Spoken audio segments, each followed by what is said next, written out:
चाळीसगाव ग्रामीण पोलिसांची शिंदी येथे मोठी कारवाई, 13 जुगारी ताब्यात।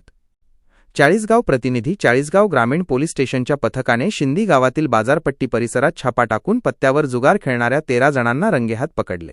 शनिवारी 7 फेब्रुवारी सायंकाळी 5:30 वाजेच्या सुमारास ही कारवाई करण्यात आली। नेमकी घटना काय? पोलीस उपनिरीक्षक राहुल राजपूत व त्यांचे पथक हद्दीत गस्त घालत असताना शिंदी गावातील मोकळ्या जागेत काही लोक पैशावर जुगार खेळत असल्याची गुप्त माहिती मिळाली। या माहितीच्या आधारे पोलिसांनी पंचांसह घटनास्थळी छापा टाकला। यावेळी जुगार खेळणाऱ्या 13 जणांना पोलिसांनी ताब्यात घेतले। जप्त केलेला मुद्देमाल, पकडण्यात आलेल्या आरोपींकडून अंगझडतीमध्ये एकूण 7,110 रुपये रोख आणि जुगाराचे साहित्य, पत्ते जप्त करण्यात आले आहे। यांच्यावर झाली कारवाई। या कारवाईत रामेश्वर राठोड, संदीप दौंड, हेमंत राऊत, गोरख दौंड, बाळू नेवरे, शेख सेरीफ, मनोहर फाटे, गजेंद्र राठोड, श्रावण ठाकरे, कैलास गरुड, रणजित पवार, रमेश राठोड आणि अनिल राठोड या 13 जणांविरुद्ध महाराष्ट्र जुगार बंदी अधिनियम कलम 12A अन्वये गुन्हा दाखल करण्यात आला आहे।